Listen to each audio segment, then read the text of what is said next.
Thank you. I'm just checking mics. Are we okay? Yep. Hearing? Yep, good. Thank you. Put these on now, I can see as well. That's good. Thanks for coming along today. It's always, you just never quite know how many people are interested in the topics, because I get in my own little world and think that it's really, really important to everybody. And when I talk to people and their eyes start to glaze over, I realise not necessarily barbecue conversation. So it's nice to have a room full of very interested and highly qualified people. So yeah, I'm looking forward to hearing your questions and getting any feedback from you. So I best start. So I should just clarify that my focus is really on the work of the field ambulance, and the focus campaign I'm looking at is the Papuan or Kokoda campaign of 1942 that tipped over into January 1943. So that's where we're heading. So I just wanted to, before I start in detail, touch on some of the broader issues associated. I'm going to have to change glasses, sorry. New glasses, can't get used to them. Right, that's better, okay. Associated with studying the campaign, the Papuan campaign, through a medical rather than a military lens, and just maybe keep these ideas in mind, back of mind through the presentation. So to my mind, the three main benefits of looking at it from a medical perspective, it obviously offers us a different perspective, which brings a different interpretation and leads us to a more well-rounded or holistic understanding of the campaign. So my background is not at all in the military world. So I'm coming at this, and I remember saying to my PhD supervisor when I started, A, I'm female, B, I'm non-military, C, I was never in, I did do a bit of nursing in the old days, but that's about it. And he said, but don't look at that as a disadvantage, look at it as an advantage, because you're coming from a different viewpoint, you're coming from outside, and you can bring something different. And that's what I think is the benefit of looking at it through a medical lens. The other thing is, I think it gives a voice to a lot of people whose voices haven't been heard, or haven't been heard for quite a while. And we can easily, or more easily, do that through looking at the sources that haven't been previously available. A lot of things are available now, digitised and easily accessible. We can dig into the archival records, and a lot of those haven't been revisited since the official military medical history by Dr. Alan Walker in the 1950s. And thirdly, I would argue that such a re-examination also invites us to question how we as a nation have come to remember the Papuan campaign, especially in terms of those four words now associated with it, which are courage, endurance, mateship and sacrifice. So that was the next slide. So those words are the words that appear on the Ioribaiwa memorial. And yeah, they're regularly associated with this campaign and have come to define it. So that's sort of the overarching theme that I'm hoping that you'll think of as we go through the actual details of the campaign. And before we do, I do just have to backtrack a bit historically before we head off to Papua, just to give you a bit of an idea about the field ambulance structure. So it's based on the medical services of the British Army, and was officially promulgated in 1902, the Australian Army Medical Corps. And it slowly evolved and developed its own identity as its participation in global wars demanded. The largest component of the AAMC was the field ambulance, and these were the medical units of the AIF and the militia that were responsible for establishing and manning a series of medical posts where sick and wounded soldiers were triaged, treated, and then returned to the fighting if they were well enough, or they were evacuated back to the more established medical facilities.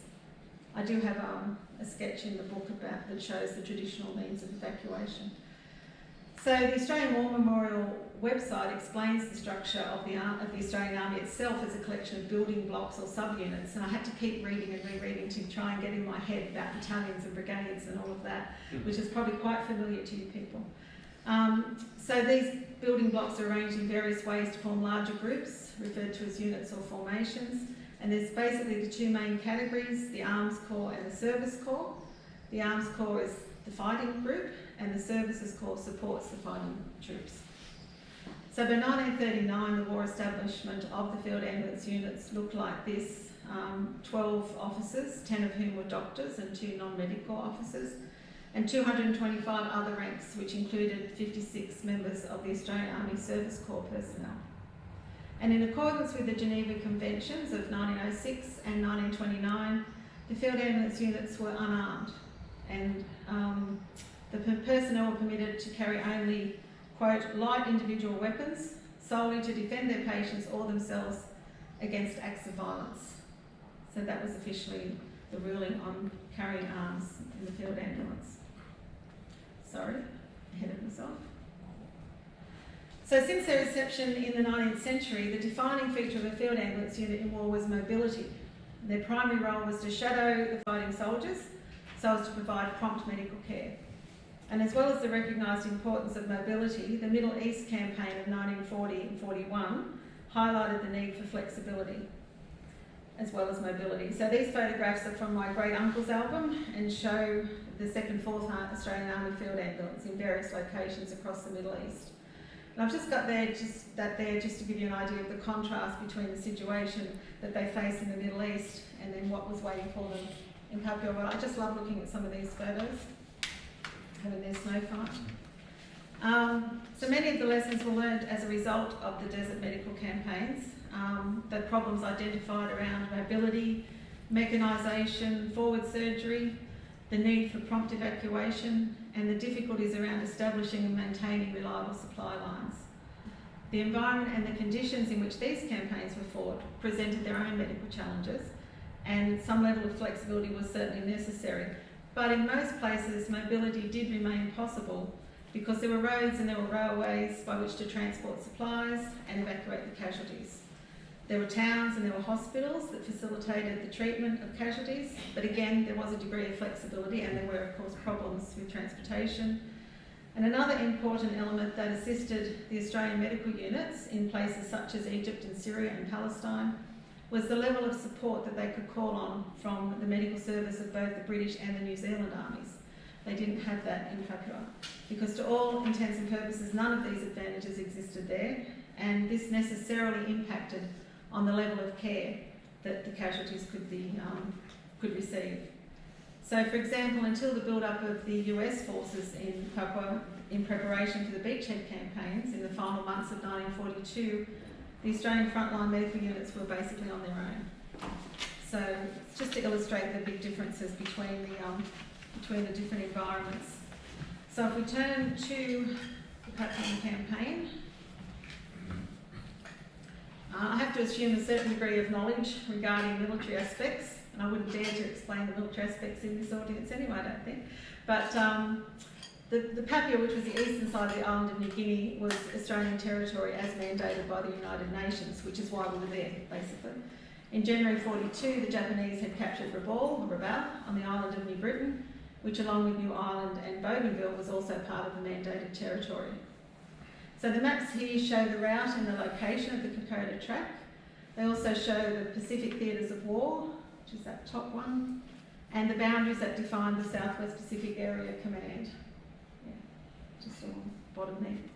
The track begins around Owers Corner in the south, which is approximately 40 kilometres to the northeast of Port Moresby, and it continues for 96 kilometres, predominantly over treacherous mountainous terrain, until it reaches Kokoda village towards the northern side of the Owen Stanleys range. The track still continues on beyond that, and it's referred by some as the Kokoda Sanananda track, and it actually runs for another 60 kilometres, all the way to the villages on the northeast coastline, where mainland Papua meets the Solomon Sea. Milne Bay, it's that furthest arrow there, is on the, I've lost my place, sorry. Yeah, so Milne Bay is located on the eastern tip, and the Battle of Milne Bay was primarily fought between August and September 42. So I don't go into that battle here in detail either. But in February 42, the 6th and the 7th Divisions, AIF, were famously recalled from the Middle East to Australia by Prime Minister John Curtin in response to Japan's entry to the war. And between March and August, the divisions trained across South Australia, New South Wales and Queensland before sailing to Port Moresby to repel the Japanese forces who had landed on the north coast of mainland Papua in late July. And that land campaign that developed in the interior of Papua was instigated by the Japanese with the aim of establishing and holding further air bases in the South Pacific, because the foothold here was regarded as key to strengthening their strategic position in the area. So basically the Japanese overestimated the resources that were available to General Douglas MacArthur to mount the counterattack that they had anticipated. And Australia's military preparedness was initially shaped by the increasing likelihood of fighting the Japanese in defensive manoeuvres on the mainland rather than in an offensive campaign in the islands to our north. And the medical plans in both Papua and Australia reflected that approach. So the allocation of medical personnel for the thousands of soldiers in Papua had been a low priority, and those who were already in the Port Moresby area were severely overstretched because there was a garrison around Port Moresby. There were thousands of soldiers there, but there was only a very basic medical force there. The Australian Army Nursing Service, so the female nurses, had been withdrawn in February 42 and they would not return until October that year. So for the majority of that fighting along the track, or for all of that fighting, it was up to the field ambulance and the base hospital back in Port Moresby. So there were just 3 field ambulance units, all of whom arrived there and remained under strength and under-equipped. They were primarily responsible for the care of thousands of soldiers involved in the campaign on the Kokoda track and in the fighting in the northern coastal areas around Buna, Buna and Sanananda. These were the 14th, which was a militia unit, and 2 seasoned AIF units, the 2nd 6th, and we have some descendants of members of the 2nd 6th field ambulance here today, which is lovely, and also the 2nd 4th, and I'm a descendant of one of those, or 2 of those actually, they arrived in August and September 42. So their personnel numbers were not increased until the final weeks of the beachhead battles in January 43. And although the medical situation, like the military situation, did slowly improve, the early weeks were desperate and dire times. So the 14th, under its commanding officer, Lieutenant Colonel Malcolm Elam, and I can't find any photos or anything to do with the 14th Field Ambulance, but they were an inexperienced and ill-equipped militia unit that had disembarked in Moresby in June. They had no vehicles, they had no attached Australian Army Service Corps personnel, such as drivers or cooks. None of the unit's personnel had experience in the diagnosis or treatment of tropical diseases. And when on the 7th of July, the first soldiers from B Company of the 39th Battalion were ordered to walk from Port Moresby to Kokoda to secure that village and its airstrip from the Japanese, they did so with no regimental medical officer and no field ambulance. So it gives you an idea of the priorities. I mean, it was such a rushed and desperate time in the campaign, so they went forward without any medical support.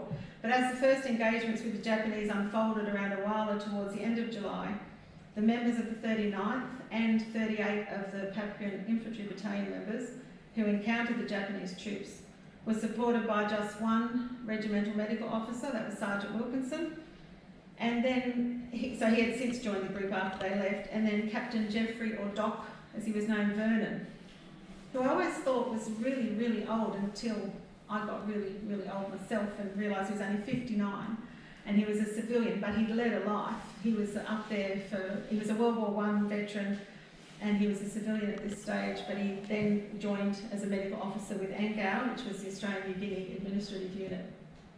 And he travelled long distances on foot and on his own initiative to offer his services to these men at the 39th.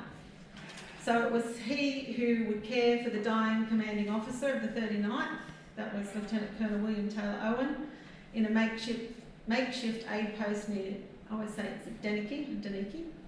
It was not until the end of July that a small detachment of 6 members of the 14th Field Ambulance would finally reach the soldiers, and joined by further small detachments from their units over the following weeks, the 14th provided the only medical care as the 39th advanced and then withdrew along the Kokoda track.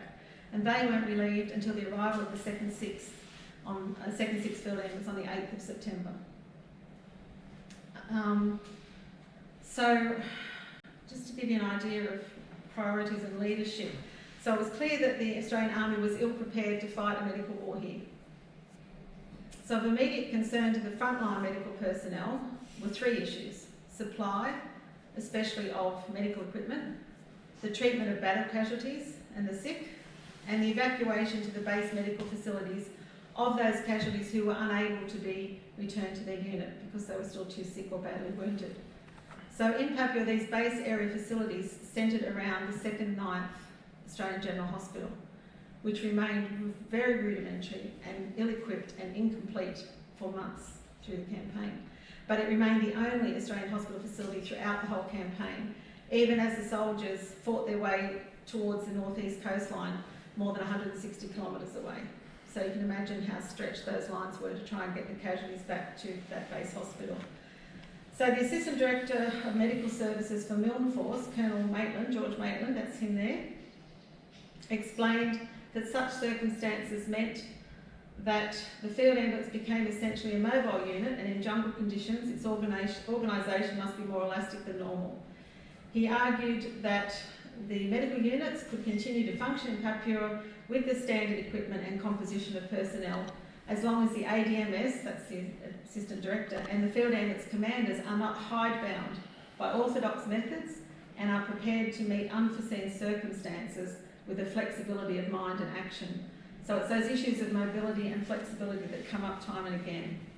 So mobility, as at least is traditionally conceived, was largely denied to the field ambulance units who had to care for the soldiers along the Kokoda track and at the beachheads. This was primarily due to the extremes of terrain and the lack of suitable vehicles and roads, and it was compounded by a lack of infrastructure generally, but particularly a lack of medical infrastructure that largely stemmed from decades of neglect, both neglect of the Australian Army Medical Corps and also of medical care and facilities in Papua. Feel free to disagree with me later, it's okay. That's my view that I've come to, looking at the lead up to the war. The Middle East campaigns had underscored the need for a flexible approach, particularly when it came to the standard evacuation scheme, but it was clear from the outset that there was little that was standard about this campaign, and so improvisation was essential. So the question is, did it have to be this way? And this slide lists in no particular order the factors that I believe were the major challenges facing those tasked with fighting a medical war in Papua in 1942. And in my opinion, amongst all of those, the question of priority largely determined the degree to which all of the medical challenges were or weren't met. And then related to this, of course, is the issue of leadership, because the people who set the priorities are generally the leaders. So to highlight the links between leadership and priority, let's consider a couple of examples. So in June 42, the Supreme Commander of the Southwest Pacific area, who was US General Douglas MacArthur with that impressive title, he allocated an A1 priority. Think of like the alphabetized numerical system, A1, A2 in importance. He allocated an A1 priority to the supply of aeroplanes and aeroplane parts, medicine and medical supplies for the Australian fighting forces in the Southwest Pacific were given a B8 listing. Materials for the construction, repair and maintenance of the hospitals to be used for military purposes were deemed to be a B15 priority. So from a military viewpoint, MacArthur's priorities made sense, and so too did the prioritisation of and proximity of boots on the ground over the health of the soldiers, at least in the short term.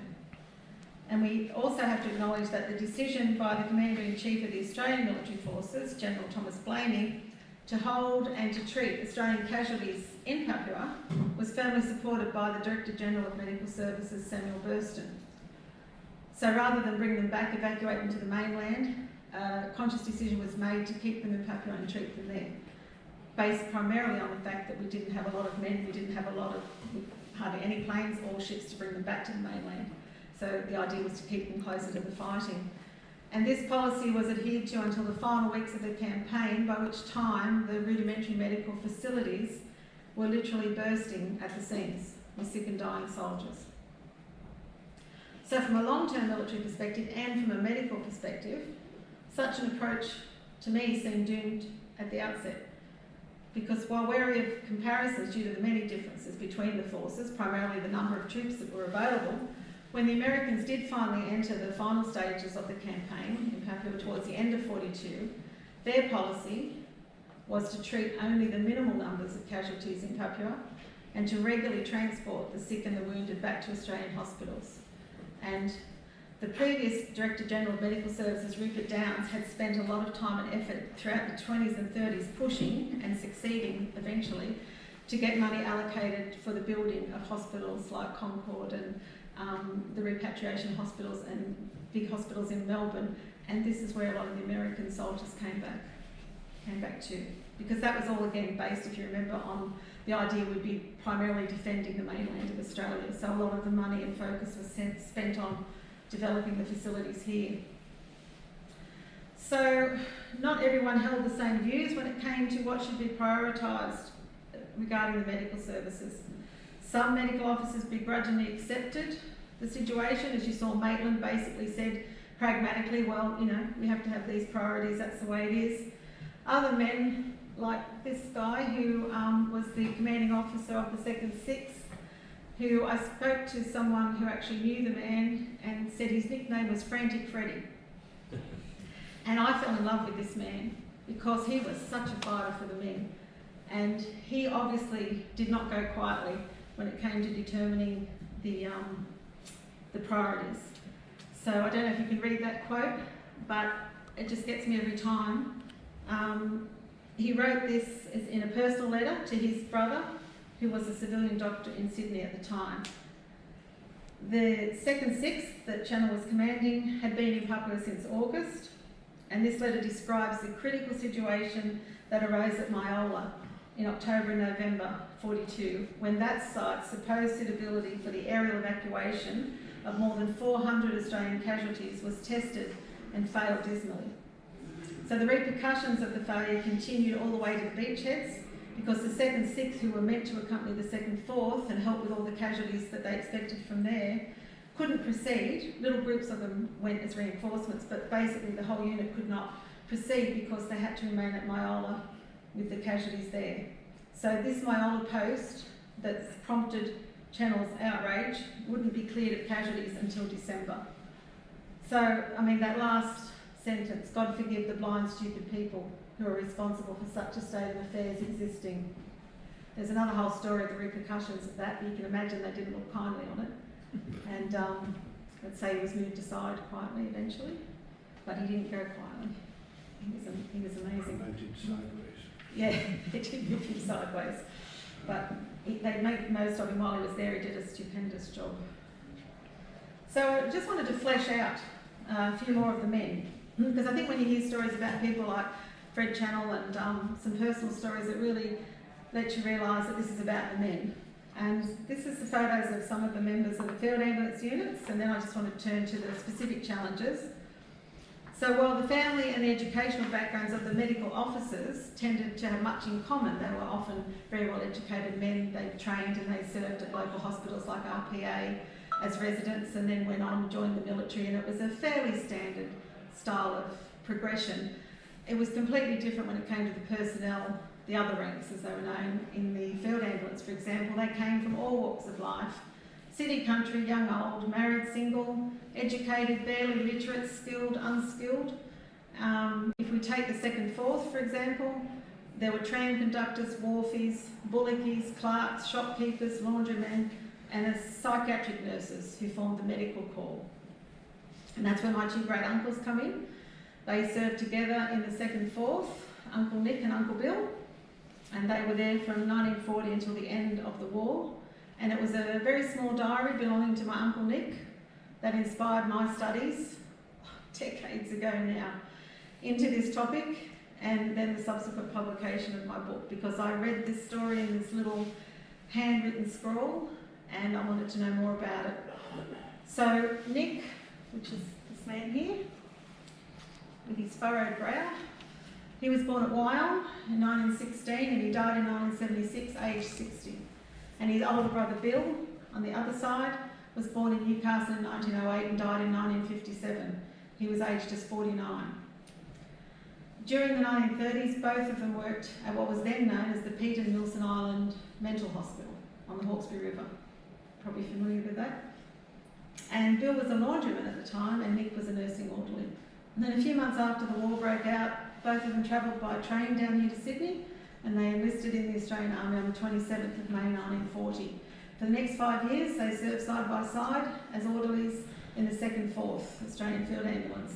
The story of how Bill, who was a laundryman, came to serve as a nursing orderly, I'm not really clear on. I have a feeling that maybe his brother Nick put in a word for him. But after some traumatic events unfolded towards the end, Bill actually put his hand up and said, I don't want to be an orderly anymore, and he took the cut and went back to, I think he was the carpenter he was employed as. So yeah, but for all the years of the war, they served side by side. The men who were appointed as nursing orderlies generally did have some sort of association with medical care in civilian life. And at this time, males were not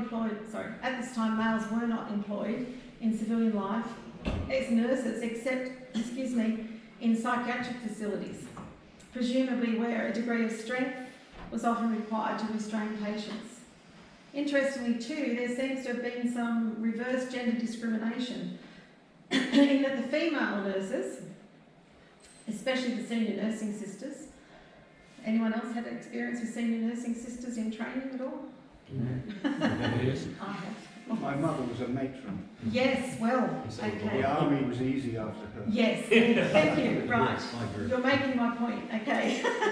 Making it very well.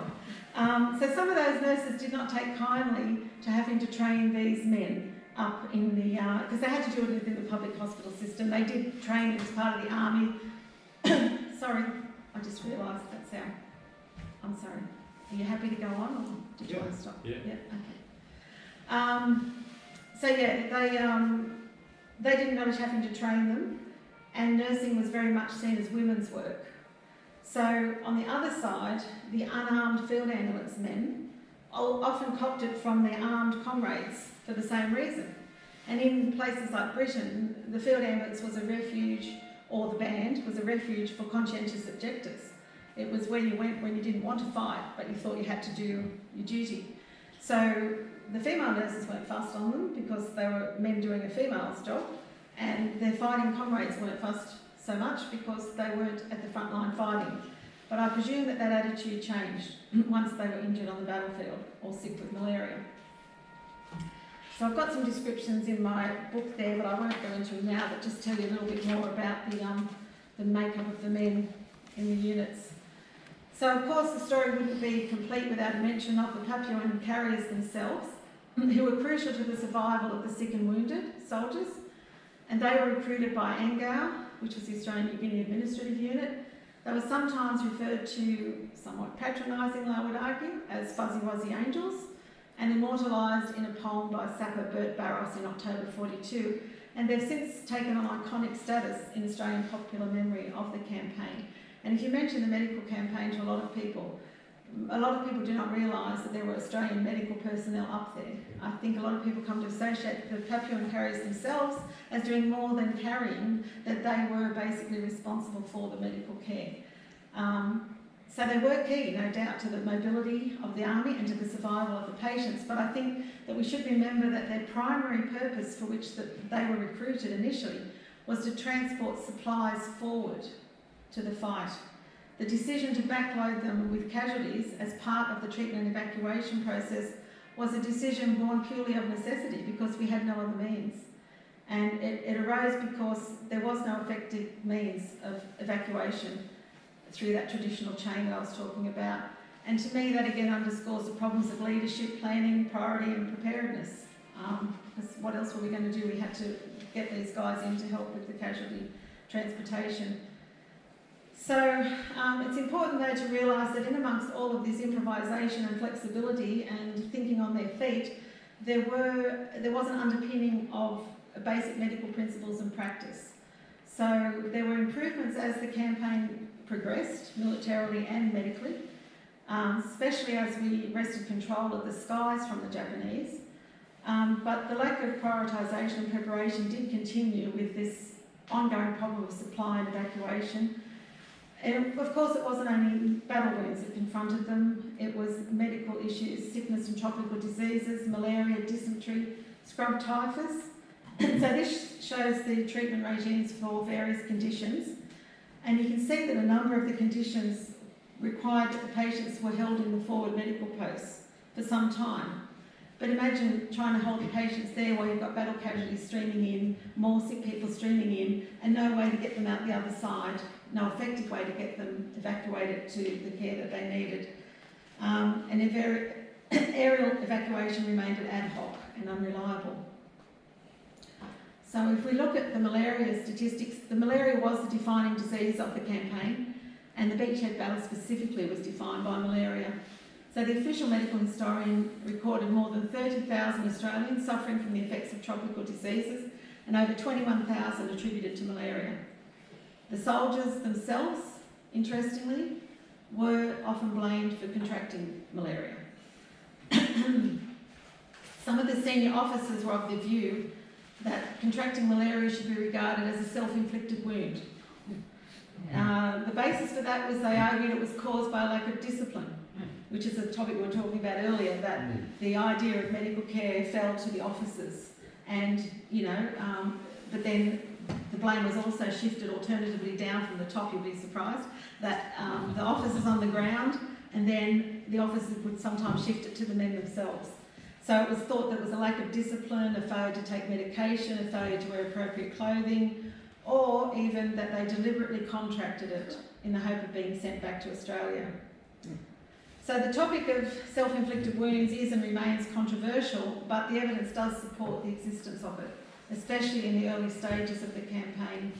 But these were generally presented as gunshot wounds to the extremities, particularly to the left big toe, if you think about it. So, but again, it was, as I say, controversial, and a whole lot of measures were put in place as a result. Again, I'll go into more detail, but I would argue that what this does is confirms that these soldiers were multifaceted young men, and rather than one-dimensional heroes. And to me, it makes them more human, not less. They're more soldiers, not less, because some, the idea that you just stand there and you take it wasn't applicable to everybody. So some of them did resort to this. But if the Army's proposition that malaria was a self-inflicted wound is to be given any credit, then we have to overlook the realities of fighting this war in Papua at this time, the way that the supplies of quinine and atibrim were, the difficulties of getting them through to the people. Numerous reports were done in the lead up to this war that by medical authorities, and Australia well knew the malarial situation in Papua and the devastating effects on the local populations and its potential to decimate any army that set foot on the shores. But blaming the soldiers for contracting malaria means we have to ignore the Army's continued failure to adequately respond to such reports, to address the crucial concerns such as regular rotation of the force was another big thing that was overlooked, to ensure consistent procurement. Now look at what we're doing now with the inoculations now, that issue of trying to get enough supplies to get there and to inoculate the men or to give them their medication, the logistics of all of that. Other measures, spraying and nets, just didn't have the nets had holes in them, the nets rotted in the tropical environment, the sprays that really didn't come out until the later campaigns, the DDT, getting the supplies was difficult. So, and then beyond that, there weren't even enough beds in enough well-equipped hospitals to care for them.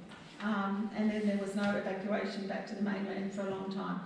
So the medical men themselves weren't immune. About 100%, close enough to 100% of the 2nd 4th Field Ambulance succumbed to malaria or other diseases. And my uncle Nick described the situation at Soputa on the afternoon of the 21st of November. He said, "Casualties are heavy here and our ambulance men are doing a great job. 36 hours sometimes of no sleep, or just get an hour where possible. Most of us are sick with malaria, some with dysentery and a lot with both. But our wounded are suffering from this too, as well as some of the ghastly wounds that they have. The 2nd 4th Field Ambulance has wilted down in numbers, and most of us have lost 2 or 3 stone over the past few weeks. Rations have been short and sometimes none, but we're still in hope of something good turning up sooner or later. There is talk that the 25th Brigade, that's the brigade they were supporting, will be pulled out, as all the units are low in numbers now owing to the heavy casualties." So the medical guys themselves were knocked about by this, and they were still caring for the casualties. So it's fair to say during those first frantic weeks, medical and surgical care ranged from non-existent to rudimentary. Opportunities to promptly operate on major battle wounds were virtually non-existent. And by the time the beachhead battles were fought, during November and December and into January, the frontline surgical situation had improved, but the procedures that were intended to be followed during the periods of fighting generally worked well. But over the course of the campaign, the key question about surgery had been whether it was better to take the surgery forward to the patient or to bring the casualty with life-threatening injuries back to the surgeon. So they had to fight long and hard in the early days. The doctors were arguing we need to get the surgery up to the patients, but the Army was less keen because of the obvious difficulties and the obvious dangers involved. So this next slide looks a bit busy, but it's just to give you an idea. There you go. That's an idea of the range of injuries and conditions treated by a very small field ambulance section. Remember the 14th I talked about that went up to support the 39th in the initial stages? So, in summary, this was what they treated at the Kokoda area in 24 hours to midnight in September. So 34 of these casualties were suffering from GSW's gunshot wounds or shrapnel wounds, and the majority of these required evacuation back to the main dressing station by stretcher. The number of malaria cases was comparatively low at this stage, and most who did have it were from the 39th. Many of the casualties suffering from a range of illnesses such as infections, exhaustion, diarrhoea were also members of the 39th and the 53rd Militia, and that to me reflects the fact that these soldiers had been there for months by this stage. They had been around Port Moresby before being sent up the track. They were exhausted, they were worn down, and they were most exposed to the diseases. So, I mean, to me that's a staggering number and a range of conditions that were treated in a 24-hour period by a very small, ill-equipped militia field ambulance unit. So similarly, if you remember back to my friend Frantic Freddie Channel, who was stranded at Myola, these stats are from Myola, and they were stranded there for months due to any lack of large-scale casualty evacuation. So if we consider the numbers and the types of casualties that were treated by this unit over those 3 months, perhaps we can better understand his frustration and his desperation. So we had a total of 576 cases admitted, and the sick outnumbered the wounded. The stats that I find especially interesting here are the low death rate. So apparently they had 3 post-op deaths, one from shock, one from pneumonia, and one from multiple lung abscesses. It's hard to say. And also the low number of air evacuations, which brings home that point I was saying about, these guys were there for months, and the low number that were evacuated by air. And also the high number of casualties who were eventually fit enough to return to their units, or who remained injured or unwell, yet walked back from Myola, back over the Owen Stanleys to Ilolo, which is at the start of the Kokoda track near Owers Corner. So that was their way of getting out. They couldn't airlift them, so they basically nursed them back to enough health to walk out by themselves. Just amazing what they dealt with. So in terms of surgery in forward areas, I'm conscious of the time here, that idea of having to bring the medical officers closer to the front was obvious given their growing challenges. Abdominal wounds had a high morbidity rate and were extremely difficult to treat adequately in the beachhead conditions, as well as the resultant blood loss that required transfusions. Surgeons quickly recognised the importance of carefully checking the colon for damage. Similarly, wounds to the buttocks often resulted in damage to the intestines and were notoriously difficult to treat. Such wounds had a high risk of sepsis. But even comparatively simple wounds to a limb were a threat to life.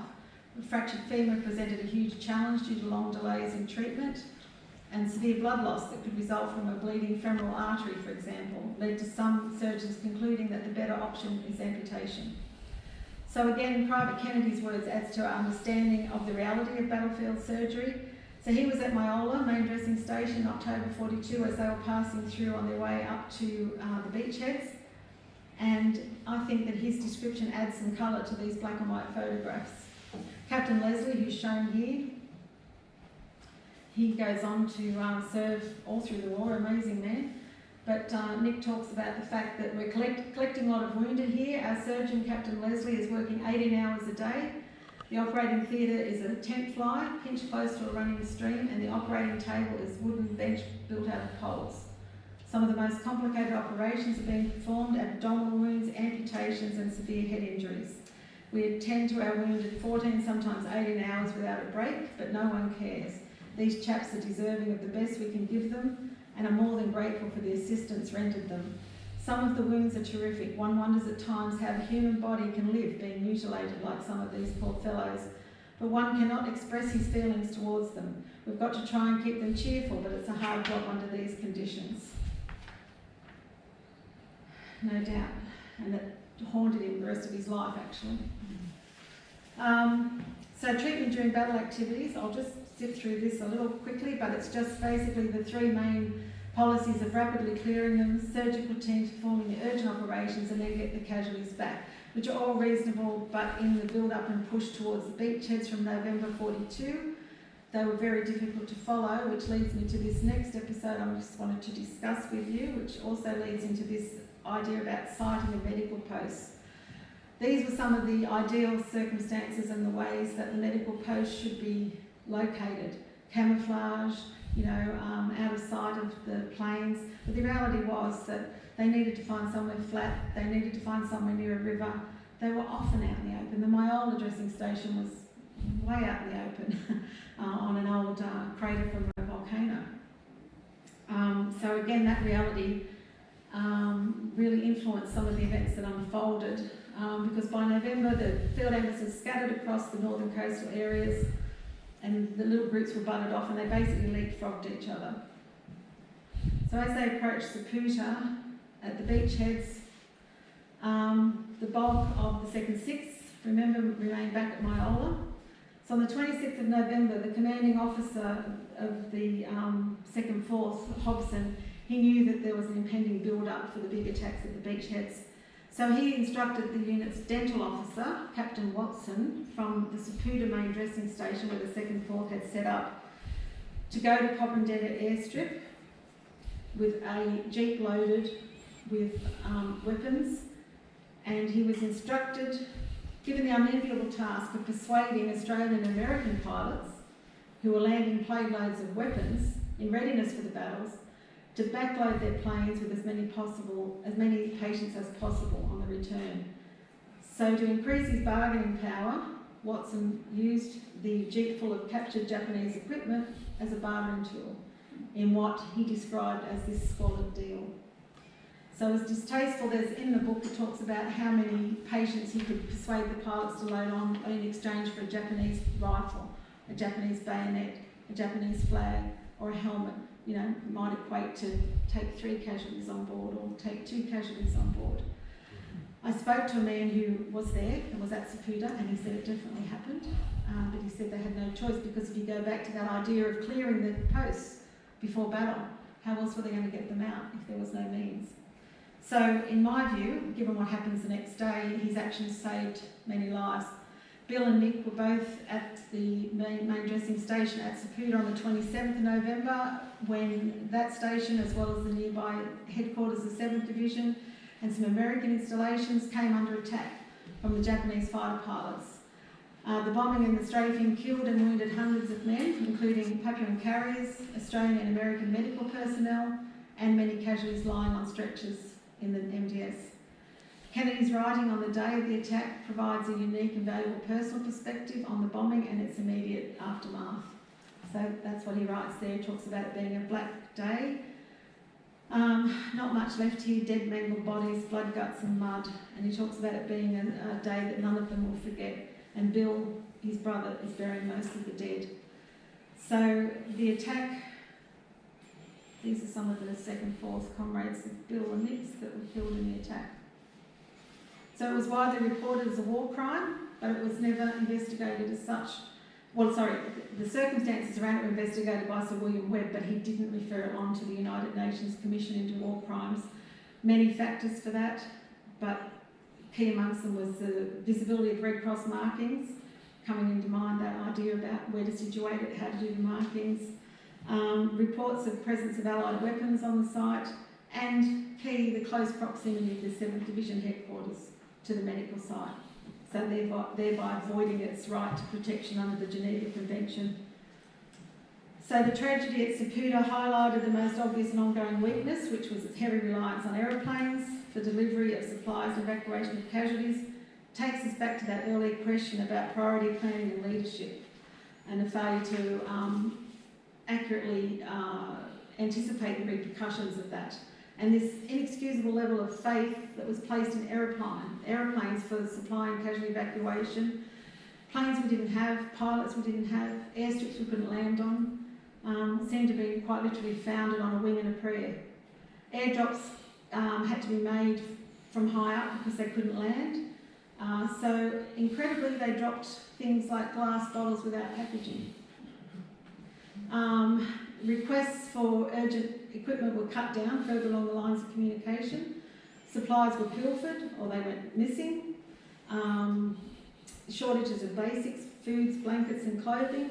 Sterilising, so again improvisation. They used ammunition cases for sterilising. They used helmets for bedpans. In the most extreme example, a 10,000 tin of quinine tablets was dropped unwrapped and not sealed with solder, and only 200 tablets were recovered. The lack of much needed drugs such as morphine quite literally led to life and death decisions, which I do go into in my book. They just didn't have enough that they could justify giving it to people who they knew were dying. So unfortunately, sometimes euthanasia was the answer. Controversial, but it did happen. So again, I'll just go back to that point about aerial evacuation. Remained a bone of contention. To me, it's astounding that there was no coherent, large-scale aerial or seaborne casualty evacuation plan in place until the final months of the campaign. By the beachhead stage, it was better, but it was still less than perfect. And in the final months, the situation had generally improved, and medical supply became more reliable. The forward surgery saved lives, more planes could evacuate, more ships were brought in. And the policy of treating and holding the casualties was finally overturned. So there were regular trips bringing the casualties back to the mainland. So the 8 weeks or so in that period, throughout that and through all those other months, just brought home all of those challenges, and it symbolised all that was wrong. Soputa, I think, symbolised all that was wrong, and the carnage of the beachheads, and the need to prioritise that medical care was really highlighted. The 2nd Floor Field Ambulance Unit, to them, that event at Soputa must have seemed like quite literally a nail in the coffin. And when we look at the statistics, that's my Uncle Nick. And I always debate whether to put that photo in because it makes me sad. But he was 60 in that photograph, and that was their last Anzac Day. He always came down to Sydney and he marched in the Anzac Day parade. And he was in hospital at Lingard Hospital in Newcastle. My dad took his medals over and pinned them on his chest, and he was so proud. And this is him on the end, almost the same stance. That's him on the ship going over on the Aquitania on the grand adventure that was the war, to a young 24-year-old heading to the Middle East. So to me, the fact that we were so close in Papua to mainland Australia, the survival of thousands of Australian soldiers really was literally in the hands of the field ambulance units at the front line for so long. The fact that so many did survive is largely attributable to their skill, determination and humanity, and their support. And if we think back to that idea of courage, endurance and mateship and sacrifice, I think it just makes you question, yes, there were necessary attributes, but again, they weren't just confined to the fighting soldiers. And to what degree is it acceptable that you have to expect that degree? Could we have done better? To me, we could have done better. The argument tends to be that it was primarily the terrain that caused all the problems, but there were decisions made that added to it. There was weaknesses that should and could have been rectified, relatively simple things. So yes, some degree of that was happening, but I think sacrifice, self-sacrifice, it's a bit different when you sacrifice by someone, whether you choose to sacrifice yourself. But anyway, that's the end of my my paper, and I hope that it's left you with some more thoughts and given you something that you didn't know already about the campaign, and pause for thought, I think, when we look back at these campaigns. Thank you very much for your attention. So we've got some time for questions. Anyone would like to ask questions to Jan? Right. I did have one question. Probably not as much what you studied, but the Japanese point of view, their medical facilities, do you know much about what they were doing? Yeah, well, what's interesting with that is there's a very common perception that they were hopeless, and that beyond hopeless they were deliberately neglectful. I haven't found that, and I'm actually surprised at the number of medical men who comment on the extreme lengths that the Japanese went to try and get their wounded out, to try and treat their casualties. They, like us, as the campaign went on and their supply lines were stretched and their means of evacuation were difficult, they suffered, there's no doubt they suffered, especially at the beachheads.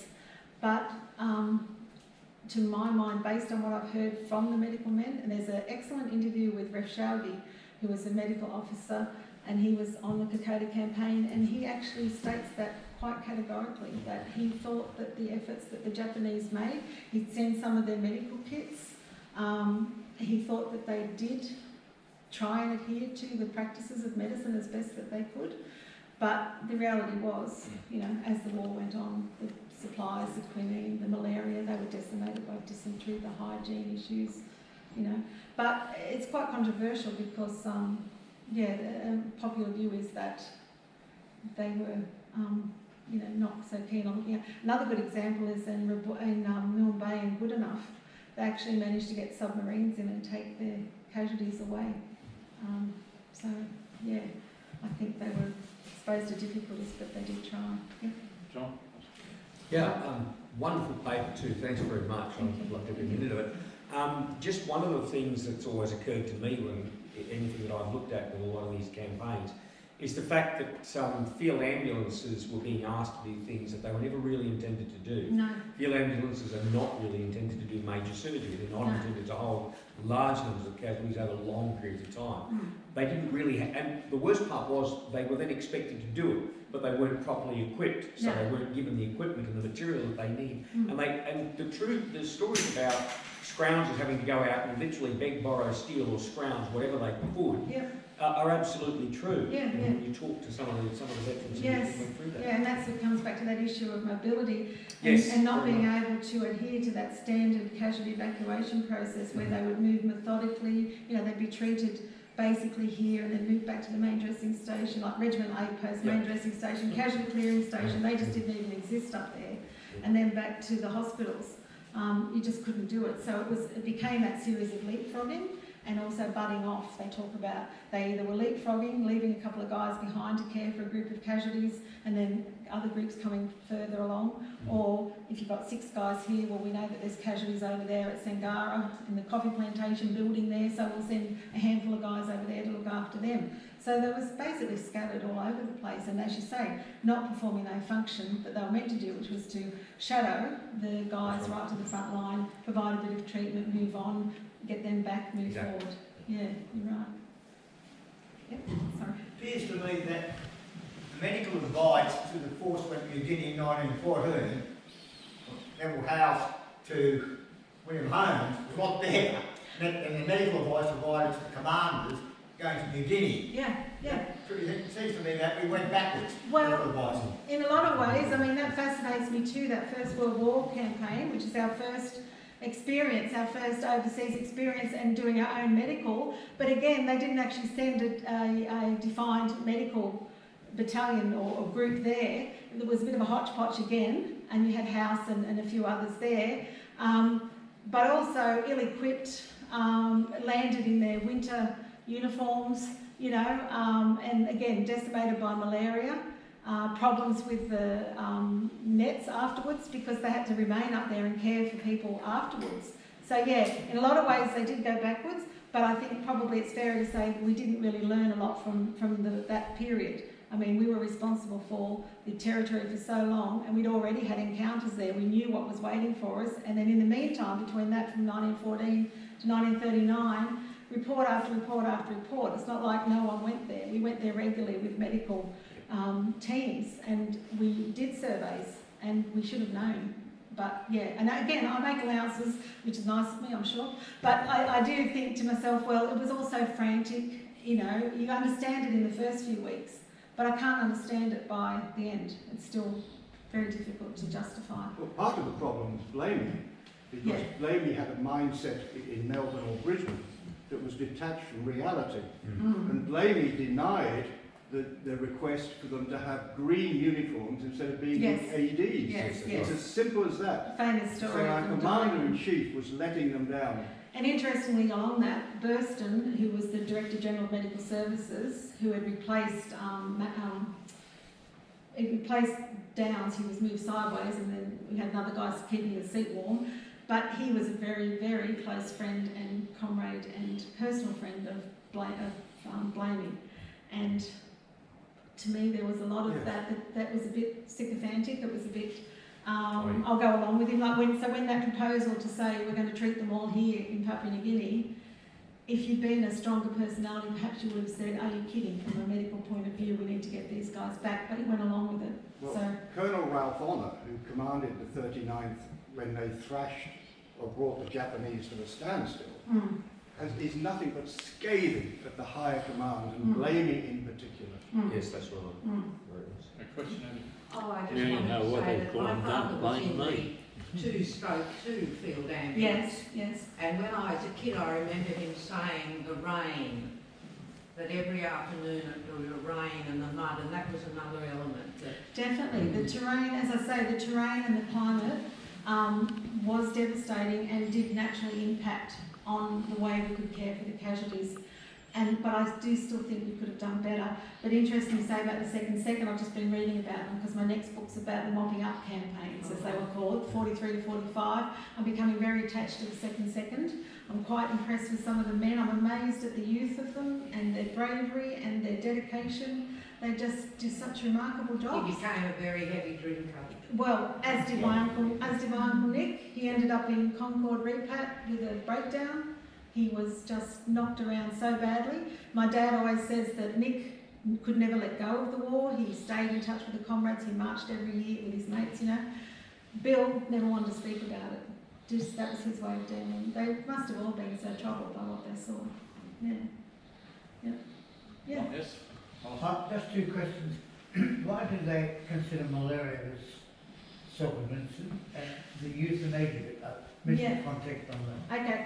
So with malaria, it was a bit of passing the buck in terms of who was responsible, and there was an argument put forward, and actually in Milne Bay, basically came out and said, Klaus said, you know, anyone who contracts malaria is to be treated as if they have a self-inflicted wound, because they were saying that if the men had simply covered up, if they'd simply taken their medication, if they had used mosquito nets, if they'd taken care, they'd been more hygienic, then they would not have got it. So any failure to do it would manifest in a case of malaria. Therefore, it was a self-inflicted wound. The end. Nice way of going. But anyway, then what was it? Oh, euthanasia. Okay, so just there's a whole incident which is quite shocking, and it was the one area that the Army History Unit that helped with this book and helped fund some of the book. They were a little concerned about it, but they decided no, it has to go in. There were incidences, and there's actually interviews of the doctors involved, where you had a morbidly injured patient who was clearly going to die. So in the particular case of Eora Creek, there were 3 patients. They had gaping chest wounds, they had abdominal wounds, and this was in the middle of everything, and they had to move everyone back because the Japanese were coming down the track. And it was clear they had no way of getting these guys out. They knew they were going to die, so there was a deliberate decision made to give them an overdose of morphine. You just made them comfortable. That's exactly That's right. It still happens. That's the phraseology. That's exactly right. But also, on top of that, because of the shortages of supply, they couldn't give them, when they came back the next day, 2 of them were dead, but 1 had survived the night. And they didn't have enough morphine that they could justify giving him another dose. So they actually did transport him out, but he only made it as far as the roadhead and then he died. But, and actually had contact with the daughter, that was Magari, I always say his name wrong, Magari, and his daughter is a professor, and I wrote to her to tell her I was putting this in the book because I was concerned that it might upset her, and she actually was interested because she said she had heard that story from her father, but she always thought that the 3rd guy actually survived. She didn't realise that he died. So they were sort of the life and death, literally life and death decisions that they had to make. Yeah. Well, we'll end it there. Oh, one more question. In New Guinea in 1962-63, we with all the medication and all this sort of stuff going on, we still had malaria cases in the unit. And Exactly. that's when they discovered that some people just don't react to the medication. Well, yeah, even in 43 they were starting to gel with that. They did a series of, they opened up the Centre for Tropical Medicine and they did a series of experiments. And yes, then it came to pass towards the end of these 1943-44 campaigns. They had all these outbreaks and they're trying to explain it away, and then they came up with this idea of a resistance to it, and that also the guys that had been continually exposed to it, you know, they were just so much more susceptible to contracting it. So, They actually used human guinea pigs because my oh, grandfather, definitely, my grandfather definitely. was one of them. Yes, huge Actually, experiments using the men, yeah. I'm sure Jan will be happy to stick I around can talk all day. to answer more of your questions individually. But just on behalf of the Society, Jan, thank you so much for providing us a different perspective Yeah. of a campaign that many of us have heard or have researched. I know I found it very fascinating. Good. And someone who I've actually walked the track, and that's probably one area I've never actually invested time in. So I'd like to thank you for that's doing good. that. Thank you very much. Thank you very much. So, look,